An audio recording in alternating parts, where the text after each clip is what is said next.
يا مساء الفل يا شباب، يا رب تكونوا بخير. النهارده جاي اتكلم معاك عن توبيك بسيط جدا، مش هياخد مننا وقت ان شاء الله. بس قبل ما ابتدي اتكلم عن التوبيك ده، ما تنساش تعمل لايك للفيديو وتشترك في القناه وتقول لي رايك في الكومنتس. وطبعا لو في اي حاجه انت عايز نتكلم عنها قول لي برضو عليها في الكومنتس. النهارده انا جاي اكلمك عن حاجه مهمه جدا، الا وهي ان انت تفضل اب تو ديت. يعني اب تو ديت يعني ملم باخر التحديثات اللي قدامك، سواء كانت مثلا في اللغه او في الفريم ورك اللي انت بتستخدمه، او كانت مثلا في التولز اللي انت بتتعامل معاها. دي طبعا حاجه مهمه جدا، لان هي ممكن تخليك تكتب كود بشكل اسرع، جودتك تبقى افضل والى اخره، اسباب كتيره جدا. فانا النهارده جاي ادي لك مثال بسيط جدا. من فتره قريبه في تحديثات جديده نزلت في دارت، فيها بعض النقط اللي فعلا في كتابه الكود بتخلي الدنيا ألذ شويه. تعال كده نبص عليها ونشوف برضو كانت بتتكتب ازاي الاول. يعني من الحاجات اللطيفه اللي اتضافت في اخر تحديث في دارت اللي هو 3.8، ان مثلا دلوقتي فلنفترض لو انا عندي ويدجت ممكن تكون nullable. يعني تعالى هنا نعرف ويدجت مثلا نسميها كونتينر بالمنظر ده، او خلينا نديها اسم مميز كاستم كونتينر مثلا، وهتساوي حاليا null. فطبعا لازم نخليها ايه؟ لازم نخليها nullable هنا.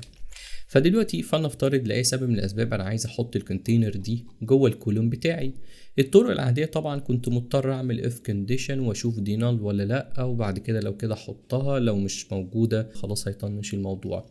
كان شغل كتير بيتعمل يعني في حاجه بسيطه زي كده. طب ايه دلوقتي الحل الجديد؟ الحل ان احنا نستخدم نال اوير اوبريتور موجود معانا، اللي هو علامه الاستفهام، واجي بعديه احط الكاستم كونتينر بتاعتي. طب ده هيعمل ايه؟ بكل بساطه النال اوير اوبريتور هيخلي الكاستم كونتينر تحدد بناء على قيمتها هتضاف في المكان ده ولا لا. يعني لو كانت بنال فكانها مش موجوده في المكان ده، مش هتضاف اصلا. ما كانتش بنال هتضاف. فطريقه الكتابه هنا بقت بسيطه جدا جدا، الموضوع بقى سهل وسريع. من برضو الحاجات الجديده اللي اتضافت معانا، هي لو انت مثلا فلنفترض بتنشئ ليست فيو، فتعال نقول ليست فيو دوت بيلدر. ففي بعض الحاجات اللي انت بتيجي تستخدمها بيديلك بعض القيم اللي انت ممكن تتعامل معاها اثناء بناء الويدجت اللي هترجع في المكان ده.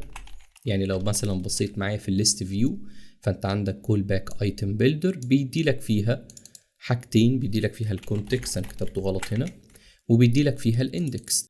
طبعا على فكرة مهمين جدا، يعني الاندكس ممكن تعتمد عليه جدا، الكونتكست ممكن برضو تكون محتاجه والى اخره. بس في بعض الاوقات بنستقبل بيانات في المكان ده مش محتاجينها، فالمنظر ده بيزاولنا. خصوصا لو انت جيت مثلا هنا فلنفترض احتجت ان انت تسمي متغير، وانت يصادف ان انت حطيت هنا اسم متغير شبيه بيه، فتلاقي فيه مشكلة في التسمية وحاجات مزعجة في حالة ان انت ما كنتش محتاج اصلا الحاجة اللي موجودة هنا. فطبعا دلوقتي مع التحديثات الجديدة اللي نزلت اقدر اجي في المكان ده بكل بساطة واحط اندرسكور، وهنا برضه احط ايه؟ احط اندرسكور، مفيش اي مشكلة خالص. الاول على فكرة كان بيدينا ايرور في المنظر ده، يعني اندرسكور واحدة كانت ممكن، لكن ما ينفعش استخدمها تاني، لازم بقى احط مثلا 2 اندرسكور او 3 اندرسكور. ما كانش ينفع استخدمها هي برضه. دلوقتي ينفع عادي، مفيش مشكله خالص. مادام انت بتتكلم على حاجه انت كده كده مش محتاجها، انا مش محتاج الحاجتين دول، فخلاص مش هديهم اسم وهستخدم الاندرسكور وخلاص. فبالتالي بقى الموضوع سهل دلوقتي، مش محتاج ازعج نفسي بالتفاصيل دي.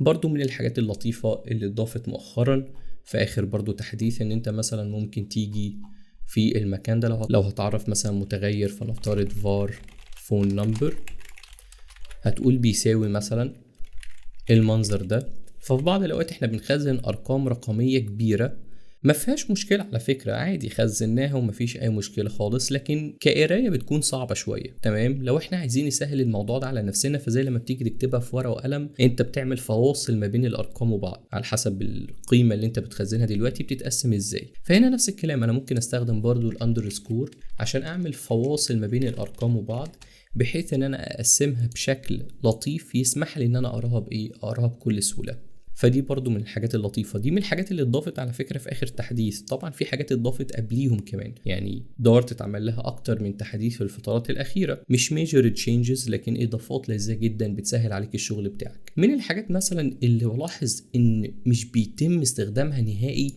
هي الريكوردز يا شباب.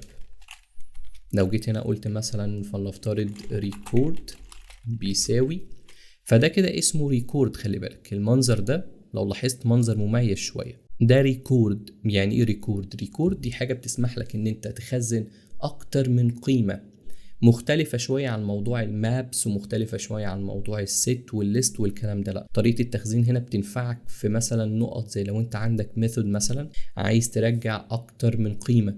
تمام، عايز ترجع اكتر من قيمة، مش هترجع حاجة واحدة. فبالتالي لو رحت انشأت ماب هتضطر ان انت كل مرة تستخدم الكي عشان تاخد القيمة. موضوع مزعج شوية. طب الريكورد، لا، الريكورد يسمح لك ان انت ترجع اكتر من قيمة وتأكسس القيم دي بكل سهولة.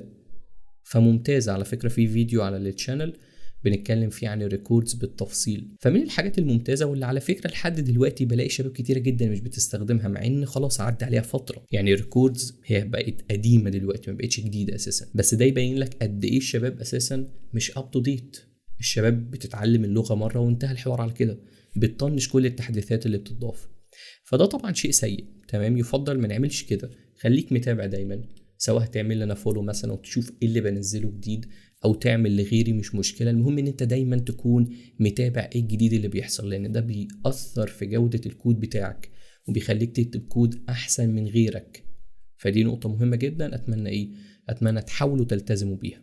بس بكده يكون الفيديو ده انتهى. ما تنساش تعمل اشتراك لو انت مش مشترك، واستناك الفيديو جاي ان شاء الله، ومع السلامه.